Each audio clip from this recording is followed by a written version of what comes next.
You may know that my daughter had twins, and Thomas didn't come home from the hospital. Still hurts.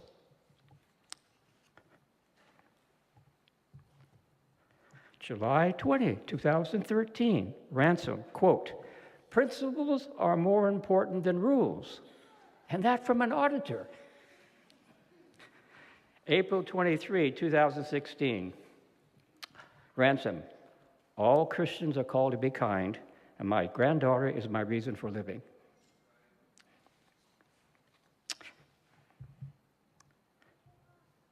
June 20, 2019, some teacher, it may have been me or someone else, asked, "Now what is God looking for at the Forest Lake Church?" Ransom piped up, "Micah 6:8.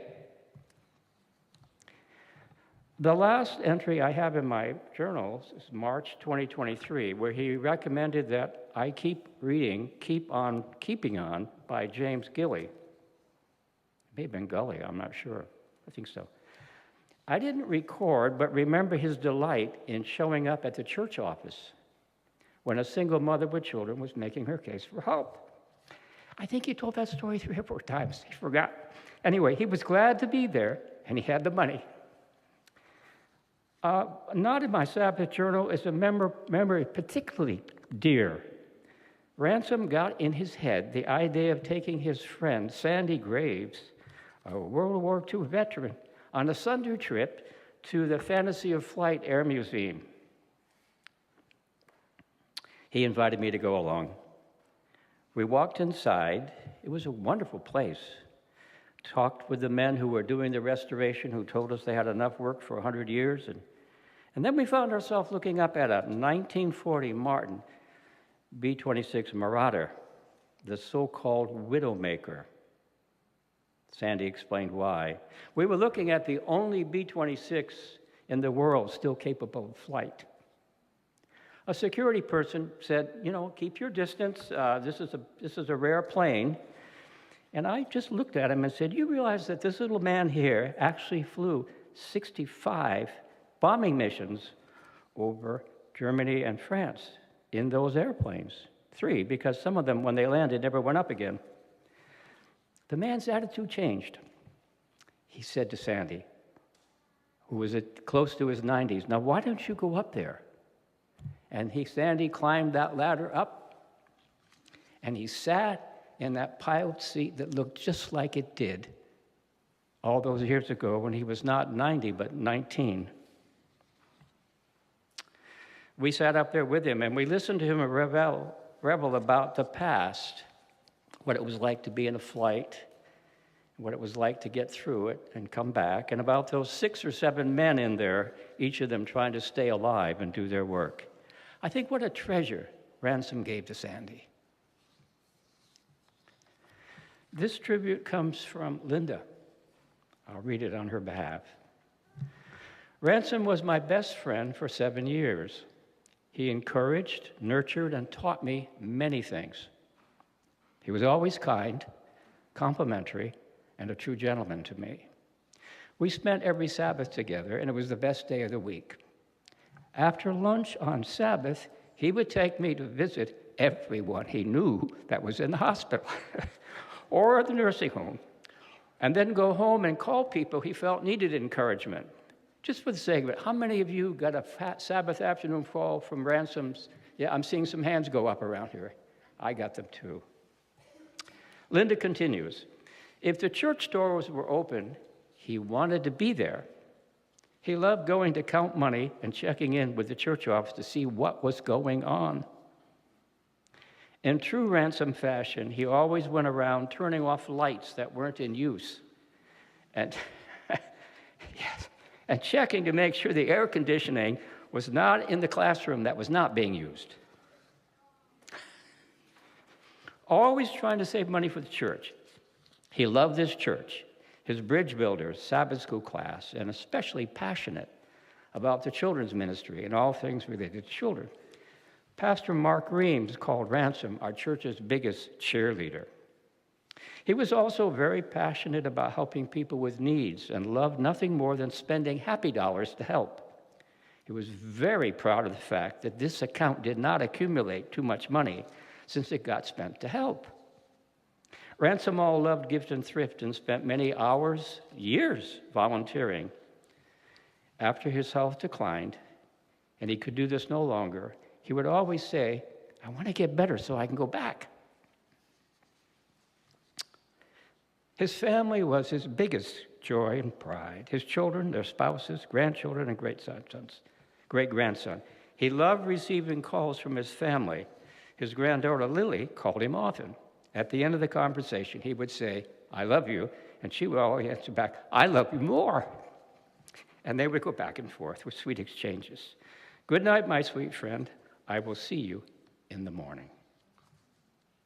And now I invite you to imagine Jesus and his disciples sitting on the Mount of Olives on that final Wednesday before Good Friday and the cross. I want you to picture yourself sitting there on the grass with them. Maybe it was grass that time of the year. They wanted to know when he would come back before he left. And they wanted to know how they would know when he was going to come back before he left. So Jesus took a long answer. It fills up chapters 24 and 25 in the book of Matthew. And what was interesting is how Jesus shifted their attention from what the world would be like before he came back to a more important matter, how they should spend their time and energies while waiting for him. And he ended his remarks with the following revelation, referring to himself as the Son of Man. When the Son of Man comes in his glory and all the angels with him, then he will sit on his glorious throne, and all the nations will be gathered before him. And he will separate people into two groups. On his left, the goats, on his right, the sheep. And he will say to those on his right hand, come, you blessed of my Father, inherit the kingdom I've prepared for you from the foundation of the world. For I was hungry, and you gave me food. I was thirsty, and you gave me something to drink. I was a stranger, and you welcomed me. I was naked, and you gave me clothing. I was sick, and you took me in. I was in prison, and you visited me. And then the righteous will say, Lord, when was it that we saw you hungry and gave you food, or thirsty and gave you something to drink? And when was it that we saw you a stranger and welcomed you, or naked and gave you clothing? And when was it that we saw you sick or in prison and visited you? And then the king will answer. Jesus said, truly I say to you, just as you did it to one of the least of these who are members of my family, you did it to me. You notice that those people who are to inherit the kingdom did not complete these tasks in order to get salvation or win God's favor. They were surprised. They will be surprised. Their focus is and was and will be on the needs of the least of God's family. They were looking over their shoulder to see if God was watching. Of course he was, but it wasn't a case of doing good to get the goodies. It was if Jesus was living out his life in their unselfish ministry. And Jesus was present in the people who needed it, kind of like Jesus caring for Jesus. They were living out Micah 6:8, Ransom's favorite text. He has told you, O mortal, what is good, and what does the Lord require of you? But to do justice, love kindness, and walk humbly with your God. Well, dear Ransom, you are finally at rest, resting in God's mind, in God's memory, in God's heart, safest place in the universe. The difficulties of your final days are over. Someday, and we pray that it will be soon, Ransom will hear the words, come, you that are blessed by my Father, and inherit the kingdom prepared for you from the foundation of the world. As I grow older, it seems that my attendance at memorial services for friends and contemporaries is increasing. There's a loving sameness about all these services. We remember the endearing features of the departed, and we recall the promises that we will meet again. But these memorial services, and surely this one, offer us more. To be here and to reflect on Ransom's life is to be invited, to be nudged by the Spirit into a self-assessment. What are the opportunities God is giving me to enlarge the circle of my concern? What would a survey, as Ransom would say, what would a survey of my bank statement reveal? As Ransom often said, follow the money. I wonder who among us will be able to and aim to wear that mantle of unselfish service that Ransom Drew Smith wore. Looking out for others, unselfish love, made in the image of God, who is the most unselfish, other-centered person in the universe. Once upon a time, a lawyer tried to trip Jesus up, and he asked such a nice question, such a good question. Jesus, what do I have to do to inherit eternal life? Jesus answered the lawyer's question by telling that story of a Good Samaritan, an alien in Jewish territory who cared for a man beaten by robbers. Earlier, the pastor and church deacon, you know what I mean, had passed by that half-dead man without stopping. Circling back to the lawyer's question, Jesus answered it by saying, "Go and do likewise." Jesus meant more than the lawyer setting up a roadside rescue service on the mountain road, I think. We love Jesus, and we long to see him return and end the pain and the loss. But he said, in the meantime, I am with you, always, even to the edge of the world, even to the end of the age. And with true insight and the love of Jesus in our heart, we shall see our Savior's face in the faces of those who need our acts of compassion. As I say, kind of like Jesus caring for Jesus.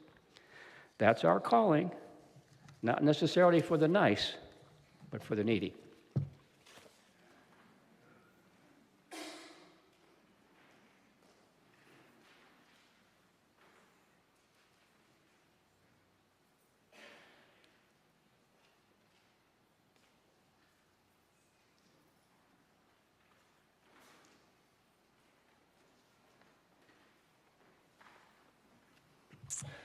Cindy and Guy, thanks for the opportunity you've given me to share a few words.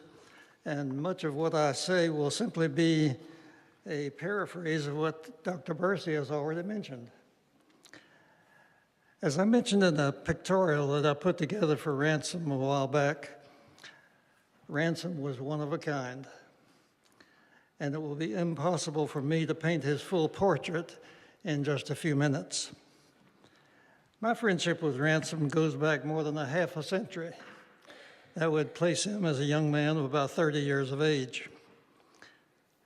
I was intending to give you a little history lesson on Forest Lake Elementary Education Center, but I've decided to shorten my remarks and simply say that Ransom and I served together on the school board and the church finance committee.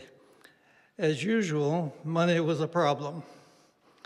And Ransom helped develop a unique financial plan, which probably would not be approved today, that helped to move what was known as the Forest Lake Church School from the Academy campus to the current location on Sand Lake Road. So Ransom was a founding part of Forest Lake Education Center and has continued to have an interest ever since. Ransom left Forest Lake Church for a while and attended Winter Springs Church, but ultimately came home and became a vital part of the Bridge Builders Sabbath School class. He took up the role of collecting happy dollars, either with his Chicago Cubs cap or a baseball cap of some kind, or a trash can or a paper box. It didn't matter. Whatever receptacle was needed, he kept the records, and with other class members, he found worthwhile projects to support, over the years, amounting to several $1,000s. Of course, as Ernie mentioned, Ransom was a sports fan. I never attended a baseball game with him, but I did share a hockey game. What an experience. He could get involved, particularly when sitting behind the visitor's penalty box. Any team would be happy to have Ransom as a fan. Some people who didn't know Ransom well as some who did, might have considered him gruff and a stereotyped CPA. Remember, Ransom was an auditor, but Ransom had another side. When his grandkids were struggling after a rough birth, he spent much time in the hospital at the neonatal unit. And even after the heartbreak of a loss, he continued to go back and rock the babies that needed a little extra TLC. He loved to share roses and tomatoes from his garden. In recommending uses for happy dollars, he was known to go to Wheatley Elementary School in downtown Apopka to learn the special things that the school and the students needed. He was passionate about the bicycle project that Russ Durham founded. He loved supporting the music program at Forest Lake Elementary. Both personally and through Happy Dollars, he supported a passion of mine, Dolly Parton's Imagination Library, providing books for preschool kids. Ransom was interested in kids. Nancy shares the following thoughts as she remembers her association with Ransom at Gift and Thrift. I quote her by saying, "He was always very mindful of those in need who came seeking help and gave many hours of his time with his never-ending workload." Nancy even has a picture, and I saw it on the screen, Ransom with a caption, "Heartthrob of Gift and Thrift." The dictionary defines conundrum as a riddle, a difficult problem, or a question. I have said that Ransom was one of a kind. Ransom was truly a conundrum. But beyond the riddle, he was compassionate. I've often seen Ransom with tears in his eyes as he talked about the need to help a special mom. He would often call us just to check in with us when we should have been calling him to find out how he was doing. As we think of Ransom, we will continue to try to solve the question, who was Ransom? A few years ago, Dick Betts,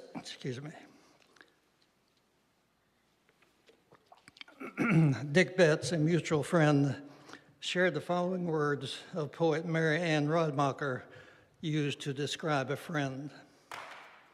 "Your curiosity schools me, your laughter heals me, your compassion helps me.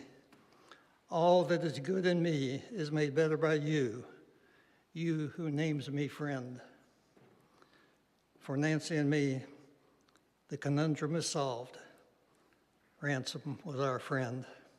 We'll miss you, Ransom.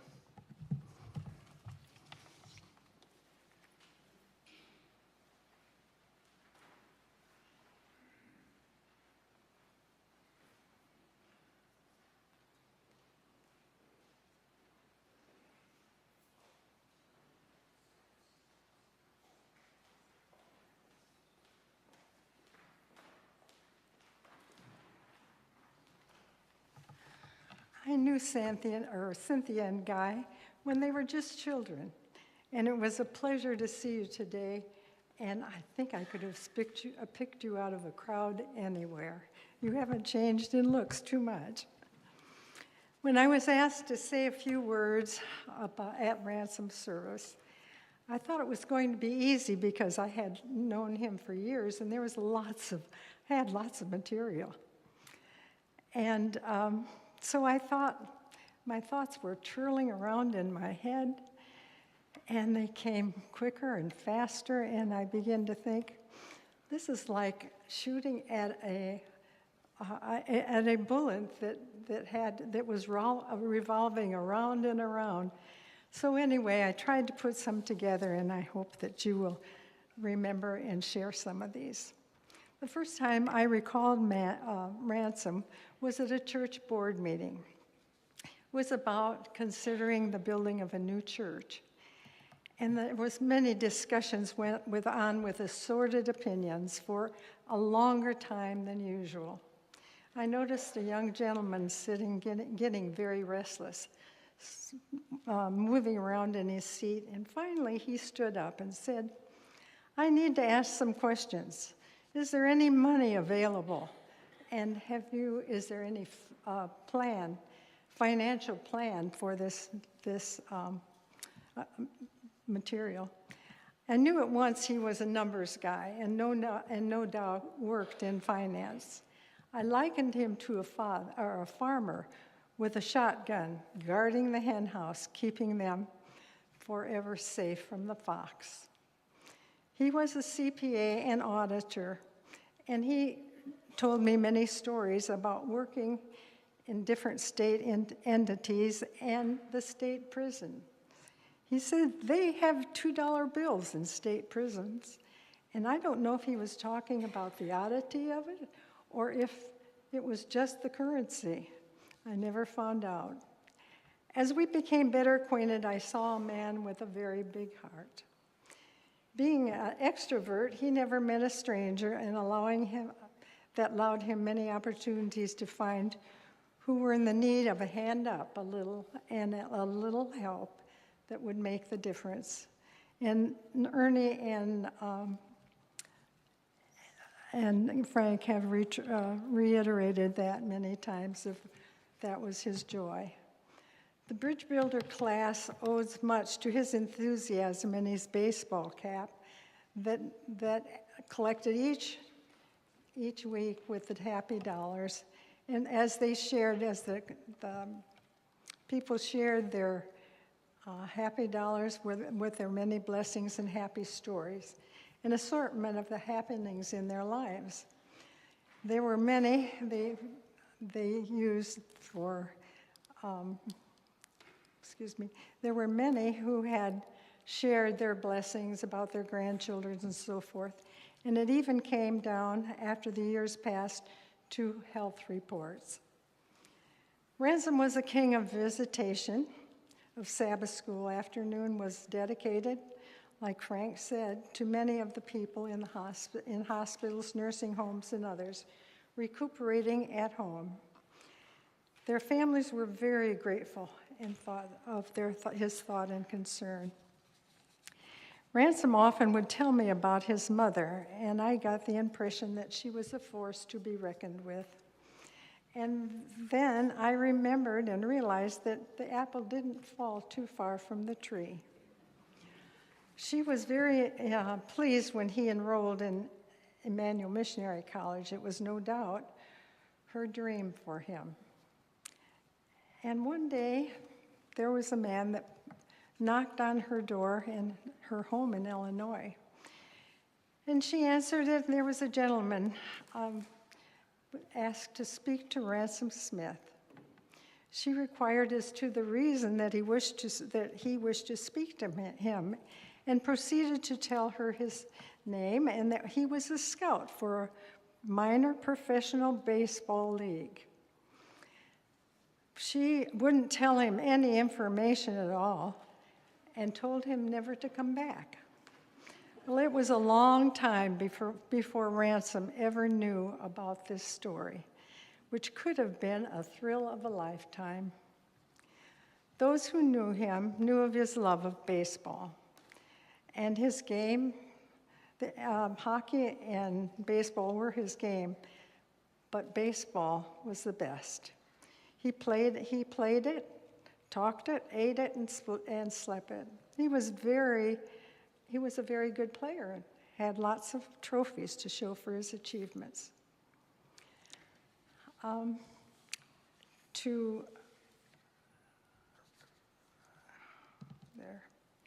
to reiterate another story in his mother's life, I understood she was an avid Bible reader, and she even memorized the New Testament. And the pastor at her church during their sermons would be quoting a Bible text, And she would say, and he would ask her, Mrs. Smith, do I have that right? And she said, well, when you're not right, I'll tell you. I see as a tapestry, life as a tapestry, woven by many threads of family and people who have touched our lives. So I say thank you, Ransom, for your thread of friendship that shines brightly in my life's tapestry. I can't even imagine what heaven will be like, but I hope there will be those people he's cared for and met that will say, I'm here because you cared. And then I hope there is, in this universe somewhere, another ballgame.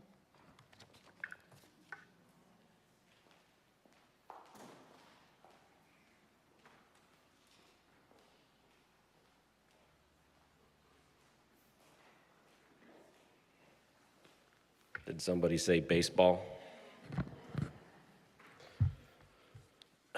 For those of you who don't know, the apple does not fall too far from the tree. If you don't recognize me, I'm Ransom's son, Guy. Why Guy?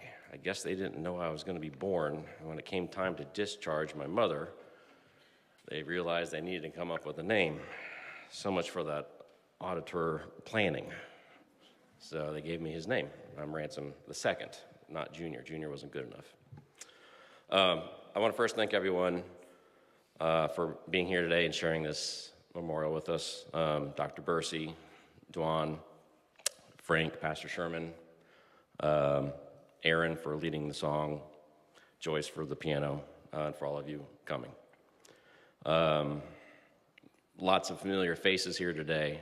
It's nice to see some of the twisted auditors again that I remember as a teenager. We'll touch on that in a little bit. If Dad was here right now, he'd be saying, are they done yet? Is this over? Where are we going to go eat? So I'll try to blow through my remarks here as quick as I can. But there'll be some rehashing, if you'll indulge me. And it'll help if I can actually read the iPad. So I'll dive in. Especially today, I want to thank Linda, the bridge builders, the Sabbath School class, and everyone who put together this program. Our family appreciates the efforts, and we appreciate everyone making the effort to be here. As I reflect on my father's life, I approach it and divide it into different seasons and facets of his life. And so Ecclesiastes 3:1 comes to my mind. To everything there is a season, a time and a purpose under heaven. And that scripture goes on, but that kind of rings true with Ransom, so I thought I'd highlight some of those seasons that are appropriate. So, and I'll try not to rehash too much that's been spoken about, but his first big season, a youngster growing up in Aurora, Illinois with 3 brothers and a sister, going to academy, then college, and playing a lot of basketball and a lot of baseball. One could say that his talent in those sports are what redirected him to a different school. Some of you know, it might have been mentioned that he liked ball. And yes, the recruiters came calling. And that's a story for another time. But living in Chicago, and I'm going to have to make a little bit of correction on some of the previous speakers here. Living in Chicago, it was easy for him to become a White Sox fan. South Side, not North Side Cubs. Sorry. It was nice that in his lifetime, the White Sox did win the World Series. He was okay with it when the Cubs won it as well. But with that, there was also the Chicago Blackhawks, the greatest sport man can play, apparently, the Chicago Bulls, and the Bears, all of which won their titles in his lifetime. So I think he was pretty happy with that. Another season, as he grew up, was meeting his first wife, my mother, Karen, starting a family, my sister and I, moving down here and starting his career as an auditor for the state of Florida. He liked that better than working with his brother in the sheet metal shop in Avon Park, Florida. If you've ever been there, you know how hot it gets in the summertime. I call it the armpit of Florida. All right. Like all of us, Dad's early experiences, his early seasons shaped who he became. Through all of life's trials, Dad's love of baseball and sport was the one thing I could bond with him over. He would take me out of school in third grade and take me to a spring training game. And this was a very frequent occurrence, thankfully, because as he would tell the principal, I don't want school to interfere with guys' education. I'll leave the rest of the sentence out. I can tell it to you in the lobby, but not from the podium in a church.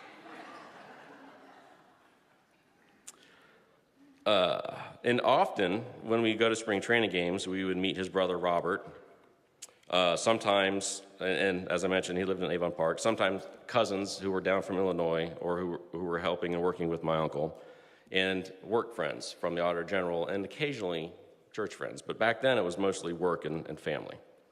And as mentioned, Ransom knew the players, but he wanted to go and see his favorite players, pitchers typically, because Dad was a pitcher.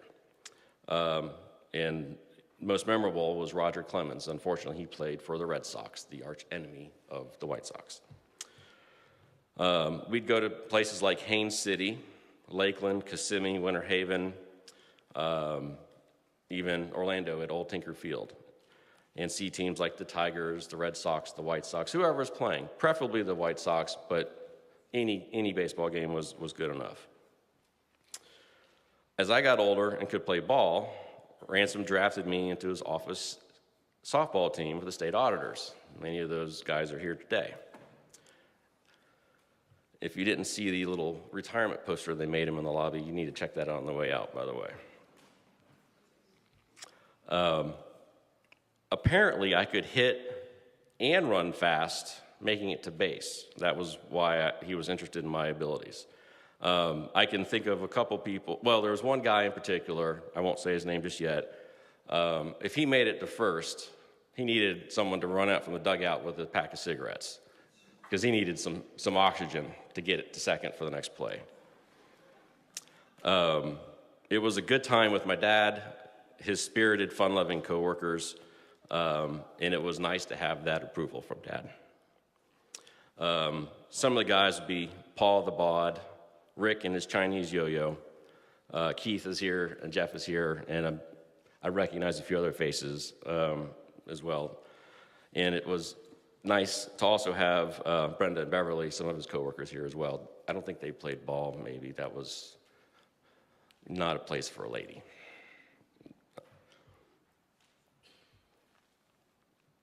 Two other sports mentioned, basketball and ice hockey. In the 90s, Dad loved going to Magic basketball games.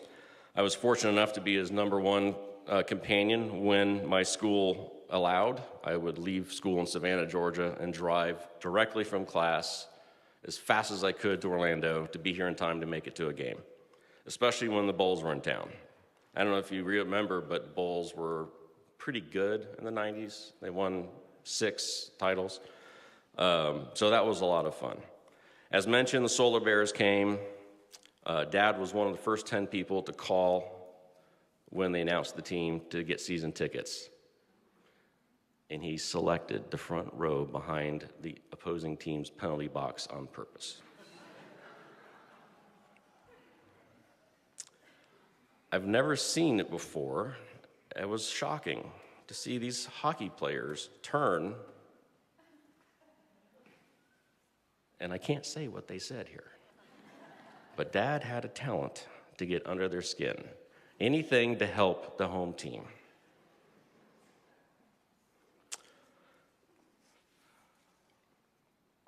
All right, see, the next season. Let's get back to the seasons here. I was playing in innings there.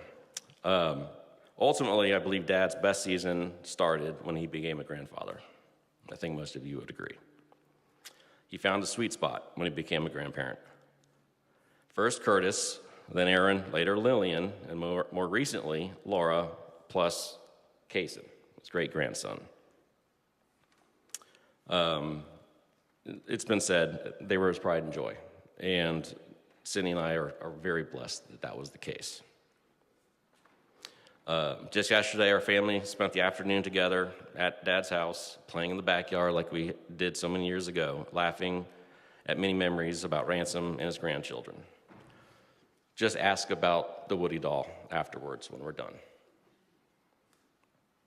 On a more personal note, Ransom was extremely close to my oldest daughter, Lillian.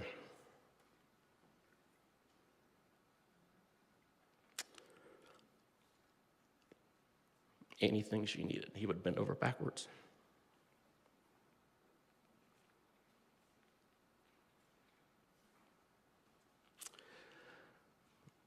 For Iris to sleep in, he'd get up early, feed her a bottle. Iris and I needed to work. He'd watch her. Whatever it took, even killing time with his grandkids was his happy place. It got to the point where I could call him. Maybe there's a monkey wrench in our family schedule. When I was sick, I had to go out of town at last second to work. I could call Ransom up, say, Dad, if there's any possible way you're free the next 4 days, could you come up maybe in a day or two or help? I'll be there tomorrow. By 9 a.m., he's calling me. I'm just getting off the interstate. I'll see you in 20 minutes. Mind you, it's a 4.5-hour drive speeding. That was Dad. But he didn't want to overstay. He always said, tell me when to go home, tell me when to go home. And eventually, as you might imagine, we would have to ask him to leave.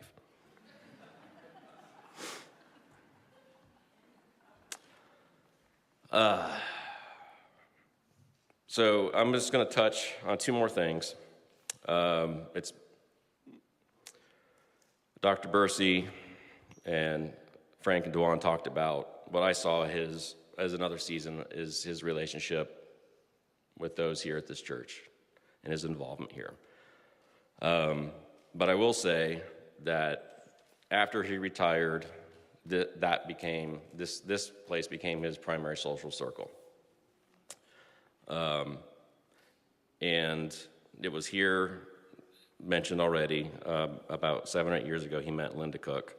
And Linda, Ransom was blessed to have your friendship, and our family are thankful for that time you had with him.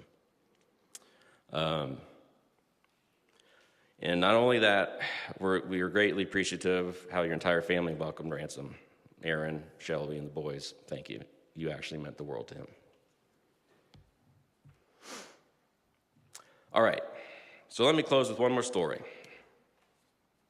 We're at the 7th inning stretch. We're almost done. Dad's last days, it became difficult for him to communicate. Broken speech, hand gestures and motions, and that led to a lot of frustration. Early January, he spent a week in hospital and was transferred to a rehab facility. And my oldest daughter, of course, wanted to visit Papa. But seeing him with all the wires and whatnot, we thought, let's just wait and get him cleaned up. And our hospice nurse suggested that we bring in some tactile items or photo albums for when she visited him to help stimulate positive conversation. Well, his room was covered with pictures. There's 2 boards in the lobby. We're just 2 of them. So check, we had that one. So I asked, what about a baseball mitt? He used to play ball. Yes, said Curtis, the nurse. That would be perfect. The next day, I grabbed my glove, a baseball, and a tennis ball to take with me when I saw him, just to see. Just the week before, when he was in the hospital, I had asked him, tell me about your first game as a pitcher. Did you win it? Tell me about it, to distract him from the angst of being at the hospital, because he was fine. Why am I here? Let's go.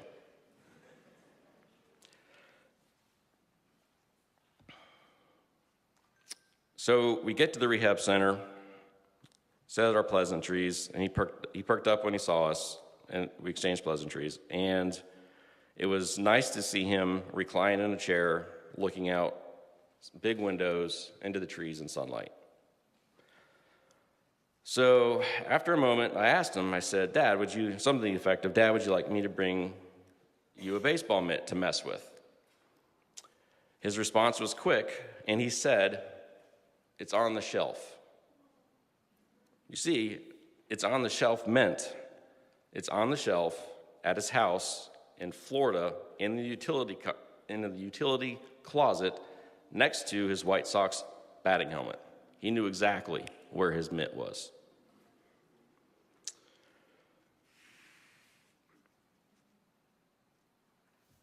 Well, Dad, I don't have yours, but I have mine. Would that be okay? I retrieved it from the car. Excuse me. And handed it to him.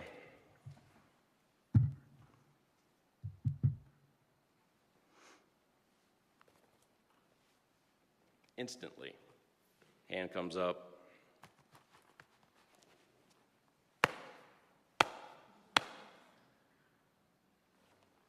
Continued his gaze out the window. I looked at my sister. We're on to something. We're cooking with gas here, Cindy. I had brought a baseball, but I thought, in the off chance he decided to throw it and take out a nurse, that wouldn't have been good. So I brought this instead. And as I said, would you like a ball? And I started bringing it to him. Out of his peripheral, he does this. He knew it wasn't a baseball. Get that thing out of my hand. So for a few more minutes, he did this, took it off, and in this gesture, still looking out the window, said, "We'll play later."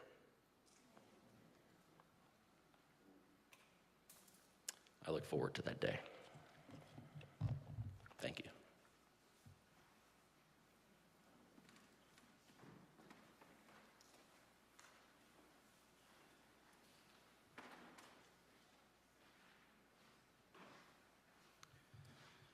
As a pastor in this church, I'd like to say a few things before I pray to the family.